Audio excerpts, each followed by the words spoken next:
அனைவருக்கும் வணக்கம். Welcome to TNPSC Ganesh YouTube channel. Friends, நம்ம தமிழுக்குரிய ப்ரீவியஸ் இயர் கொஸ்டின்ஸ் என்னங்கிறத பார்த்து வரோம். இந்த வீடியோ பதிவோட 2016 ஒரு 8 பார்ட்டாக ஒரு 400 கேள்விகள் பார்த்து முடிக்க போகிறோம். அடுத்த வீடியோ பதிவிலிருந்து 2017 கேட்கப்பட்ட கேள்விகள் என்னங்கிறத பார்க்கலாம். முதல் கேள்வி பாருங்க. பாண்டவர்களிடம் தூது சென்றவர் யார்? கொடுக்கப்பட்ட ஆப்ஷனில் பாண்டவர்களிடம் தூது சென்றவர் விதுரன் ஆவார். நற்றிணை பாடல்களை தொகுப்பித்தவர் யார்? நற்றிணை பாடல்களை தொகுப்பித்தவர் பன்னாடு தந்த மாறன் வழுதிங்கிறது சரியான விடை. நெடுநீர்வாய் கடிதினில் மடஅன்ன கதியுது செல நின்றார். இவ்வடிகள் இடம்பெறும் நூல் எந்த நூல்? நெடுநீர்வாய் கடிதினில் மடஅன்ன கதியுது செல் நின்றார் எந்த நூல்னு பார்த்தீங்கன்னா கம்பராமாயணங்கிறது சரியான விடையாகும். புலனழுக்கற்ற அதாவது புலனழுக்கற்ற அந்தணாளன் என பாராட்டப்படுபவர், இது நம்ம மறக்க மாட்டோம், கபிலர் ஆவார். பொருந்தாத நூலை எடுத்து எழுதுக. இதில் நான்மணிக்கடிகை, நாலடியார், இனியவை 40, இதில் புறநானூறுங்கிறது பொருந்தாத நூலாகும். அது 8 தொகை நூல்களில் வரும். அறிவுடையார் நட்பு எதை போன்றது? அறிவுடையார் நட்பு எதை போன்றதுன்னு பார்த்தீங்கன்னா வளர்பிறையை போன்றதுங்கிறது சரியான விடையாகும். அடுத்த ஒன்று பொறுத்துக. ஒழுக்கத்தின் எய்துவர், இழுக்கத்தின் எய்துவர், பொறாமை உடையவரிடம், ஒழுக்கம் இல்லாதவரிடம். இதற்குரிய ஆன்சர் கரெக்டு தான். ஆப்ஷன் ஏ சரியான விடை. ஒழுக்கத்தின் எய்துவர், ஒழுக்கம் இருந்தால் அவர் மேன்மை அடைவார். இழுக்கத்தின் எய்துவர், எய்தா பழியை அடைவார். பொறாமை உடையவரிடம் செல்வம் நிலைக்காது, ஒழுக்கம் இல்லாதவரிடம் உயர்வு இருக்காதுங்கிறது சரியான விடையாகும். வாய்மை எனப்படுவது என்ன? வாய்மை கொடுக்கப்பட்ட ஆப்ஷனில் பாருங்க. வாய்மை எனப்படுவது தீராத அதாவது தீங்கு தராத சொற்களை பேசுதல் தான் வாய்மை என அழைக்கப்படுகிறது. கம்பராமாயணத்தின் மணிமுடியாக விளங்கும் காண்டம். சுந்தரகாண்டம் கம்பராமாயணத்தில் 5வது காண்டம். இதுதான் பார்த்தீங்கன்னா ஒரு மணிமுடியாக விளங்கும் காண்டமாகும். நூறாசிரியம் என்னும் கவிதை நூலின் ஆசிரியர் யார்? நூறாசிரியம் என்ற கவிதை நூலின் ஆசிரியர் கவிஞர் பெருஞ்சித்திரனாருங்கிறது சரியான விடையாகும். மடங்கள் என்னும் சொல்லின் பொருள் என்ன? மடங்கள்னா எதை குறிக்கும்? சிங்கத்தை குறிக்கும். மடங்கள்னா சிங்கம் ஆகும். அகநானூற்றின் கடைசி 100 பாடல்கள் அடங்கிய பகுதி. இதில் நம்ம ஷார்ட்கட்டாக சொல்லியிருப்போம், கமனி அப்படின்னு சொல்லியிருப்போம். அதாவது கமனின்னு ஞாபகம் வச்சுங்க. அகநானூற்றின் கடைசி 100 பாடல்கள் நித்தில கோவை. இதுக்கு பார்த்தீங்கன்னா கமனிங்கிறத ஞாபகம் வச்சுங்க. இதில் 120, 180, 100ன்னு நினைக்கிறேன்.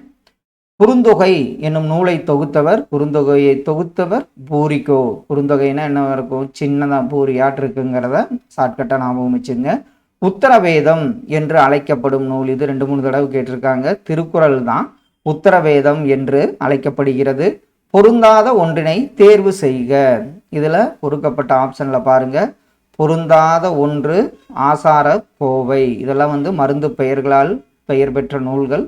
ஆசாரக்கோவைங்கிறது பொருந்தாத ஒன்றாகும்.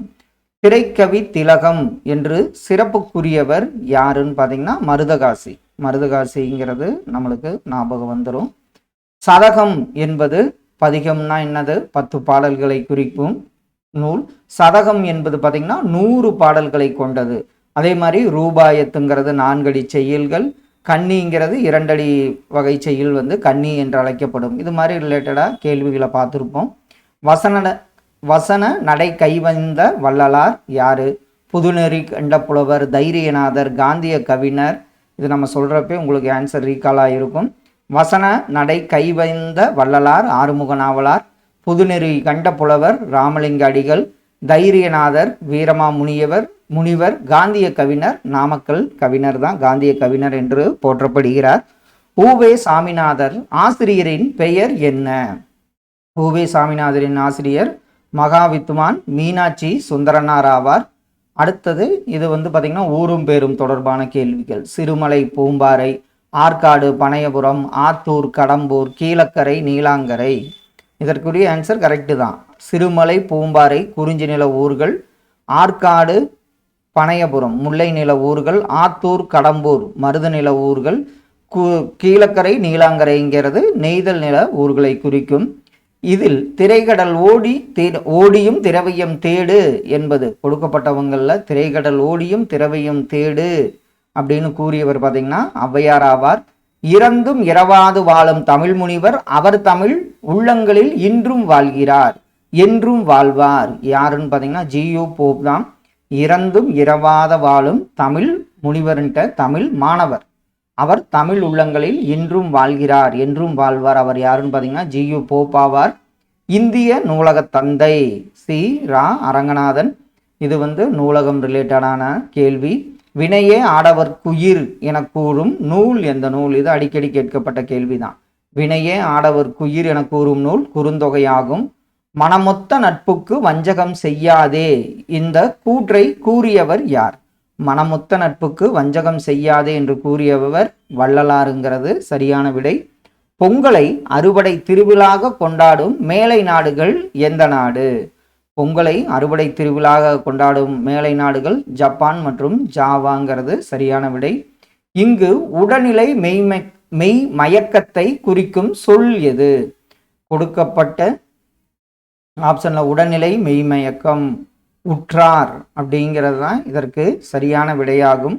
அடுத்தது 2 சீர்களான அடி, 4 சீர்களான அடி, 5 சீர்களான அடி, 5க்கும் அதிக சீரடி. இதற்கு சரியான விடை ஆப்ஷன் டி ஆகும். 2 சீர்களான அடி பார்த்தீங்கன்னா குரலடி என்று அழைக்கப்படுகிறது. 4 சீர்களான அடி அளவடி, 5 சீர்களான அடி நெடிலடி, 5க்கும் அதிக சீரடி கொண்டது களி நெடிலடிங்கிறது சரியான விடை. அங்காப்பு என்பதன் பொருள் என்ன? கொடுக்கப்பட்ட ஆப்ஷன்ல அங்காப்புன்னா வாயை திறத்தல் அப்படிங்கிறது சரியான விடை. கார்குலாம் என்னும் சொல் எவ்வேற்றுமை தொகையை குறிக்கும்? கார்குலாம் அப்படிங்கிறது 6ஆம் வேற்றுமை தொகையை குறிக்கும் சொல்லாகும். அடுத்த ஒன்று பொறுத்துக. திணைமாலை 150 இயற்றியவர் யார்? திரிகடுகத்தை இயற்றியவர் யார்? திணைமொழி 50. புறப்பொருள் வெண்பாமாலை. இதற்குரிய சரியான விடை ஆப்ஷன் சி ஆகும். திணைமாலை 150 கனி மேதாவியார். திரிகடிகம் நல்லாதனார். திணைமொழி 50 கண்ணஞ்சேத்தனார். புறப்பொருள் வெண்பாமாலை ஊவே சாமிநாதையருங்கிறது சரியான விடையாகும். இல்லை என்பதன் இலக்கண குறிப்பு என்ன? இல்லை அப்படிங்கிறது இது பார்த்தீங்கன்னா கொடுக்கப்பட்ட ஆப்ஷன்ல குறிப்பு வினைமுற்றை குறிக்கும். மைட் இஸ் ரைட் இதன் தமிழாக்கம் என்ன? வல்லான் வகுத்ததே வாய்க்கால். மைட் இஸ் ரைட்டுங்கிறது அதனுடைய தமிழாக்கம் வல்லான் வகுத்ததே வாய்க்கால் என்பதாகும். குமரன், தென்னை, காடு, மலை, பூ, காய், திங்கள், வாரம் இதெல்லாம் எந்த பெயரை குறிக்கும்? ஆப்ஷன் பி சரியான விடை. குமரன் தென்னை பொருட்பெயரை குறிக்கும். காடு மலை அப்படிங்கிறது இடப்பெயரை குறிக்கும். பூ காய் சினைப்பெயர். திங்கள் வாரம்ங்கிறது காலப்பெயரை குறிக்கும். அகர வரிசைப்படி சொற்களை சீர் செய்க. நெய்தல் நாடு நொச்சி நுங்கு, நுங்கு நொச்சி நாடு நெய்தல். இதற்கு அகர வரிசைப்படு பார்த்தீங்கன்னா நாடு நுங்கு நெய்தல் நொச்சிங்கிறது சரியான விடையாகும். அடுத்த ஒன்று பிறமொழி சொல் தமிழ் சொல். இதற்கு பொறுத்துக. ஐதீகம்னா என்ன? இருதயம்னா என்ன? ஆஸ்தினா என்ன? உபசரித்தல்னா என்ன? ஆன்சர் கரெக்டு தான். ஐதீகம்னா உலக வழக்கு, இருதயம்னா நெஞ்சகம், அடுத்த ஒன்று ஆஸ்தி சொத்து, உபசரித்தல்னா விருந்தோம்பலை குறிக்கும். பிறமொழி சொற்கள் கலவாத தொடரை எடுத்து எழுதுக. இதுல பாருங்க சினிமா தியேட்டர் அருகாமையில் உள்ளது. திருநெல்வேலி சமஸ்தானம் பெரியது. விழாவிற்கு முக்கியஸ்தர்கள் வந்துள்ளனர். வானூர்தி ஒரு அறிவியலாக்கம் அப்படிங்கிறது தான் பிறமொழி கலவாத தொடராகும். அடுத்த ஒன்று உரிச்சொற்றொடர். இதுல கொடுக்கப்பட்டது வினைத்தொகை, ஈறுகட்ட எதிர்மறை பெயரெச்சம், சொல்லின் அளபடை. இப்போ நம்ம பூவா ஈவா வாழ்க இதெல்லாம் பார்த்தீங்கன்னா ஈறுகட்ட எதிர்மறை பெயரெச்சம்னு சொல்லிடுவோம். ஆன்சர் கரெக்டு தான். உரிச்சொற்றொடர், தடக்கை, வினைத்தொகை இதில் சூழ்கலல் 3 காலத்துக்கும் வரும். ஈறுகட்ட எதிர்மறை பெயரெச்சம் கூவா. சொல்லிசை அளபடை தளி இய அப்படிங்கிறது சரியான விடை. ஜியு போப் தொகுத்த நூலின் பெயர் என்ன? போப் தொகுத்த நூலின் பெயர் தமிழ் செய்யுள் கலம்பகம்ங்கிறது சரியான ஒன்று. கண்ணதாசன் படைத்த இனிய நாடகம். இதில் அவர் படைத்த நாடகம் பார்த்தீங்கன்னா ராச தண்டனைங்கிறது சரியான விடை. வரலாற்றில் வள்ளியம்மையின் பெயர் என்றும் நிலைத்து நிற்கும் என்று காந்தியடிகள் எந்த நூலில் கூறினார் அப்படின்னு பார்த்தீங்கன்னா தென்னாப்பிரிக்க சத்தியாகிரக நூலில் காந்தியடிகள் கூறினார். நான் தனியாக வாழவில்லை, தமிழோடு வாழ்கிறேன் அப்படின்னு சொன்னவர். அவர் மூச்சை விட்டு சென்ற நாள் எப்படி கேள்வின்னு பாருங்க. அவர் மூச்சை விட்டு சென்ற நாள் பார்த்தீங்கன்னா 1953. இவர் திருவிக்க தான் சொல்லியிருப்பார். 1953 செப்டம்பர் 17ங்கிறது சரியான விடை. சட்டை என்ற சிறுகதையை எழுதியவர் யார்? ஜெயகாந்தன் தான் சட்டை என்ற சிறுகதையை எழுதியவர். கிறித்துவ சமயத்தாரின் கலை களஞ்சியம் என்று போற்றப்படும் நூல் எதுன்னு பார்த்தீங்கன்னா தேம்பாவணி ஆகும். மருமக்கள் வழி மான்மியம் என்ற நூலை இயற்றியவர் கவிமணி தேசிக விநாயகனார். தென்னிந்திய சமூக சீர்திருத்தத்தின் தந்தை என்று அழைக்கப்படுபவர் யாருன்னு பார்த்தீங்கன்னா அயோத்தியதாச பண்டிதர் ஆவார். பம்பல் சம்பந்தம் நிறுவிய நாடக சபை. அவர் நாடக சபை எதை நிறுவினார்னா சுகுண விலாச சபையை நிறுவினார். இந்திய அரசியல் சாணக்கியர் என்று போற்றப்படுபவர் ராஜாஜி ராச கோபாலாச்சாரியாருங்கிறது சரியான விடை. இதுவும் ஒன்று முக்கியமான கேள்வி. பூக்களிலே சிறந்தது பருத்தி பூ என கூறியவர் யாருன்னு பார்த்தீங்கன்னா திருவிக்கா ஆவார். குயில் என்ற இதழை நடத்தியவர் யார்? குயில்னாவே நம்ம பாரதிதாசன் அவர்கள் ஞாபகம் வந்துடணும். ஆன்சர் டி சரியான விடை. ஃப்ரெண்ட்ஸ், இதோட பார்த்தீங்கன்னா 2016 என்னன்னு பார்த்து முடிச்சிட்டோம். அடுத்த வீடியோ பதிவில் 2017 தமிழுக்குரிய கொஸ்டின்ஸ் என்னங்கிறத 1 by 1 பார்க்கலாம். கண்டிப்பாக இது உங்கள் ரிவிஷனுக்கு யூஸ்ஃபுல்லாக இருக்குன்னு நம்புகிறோம். Thank you all.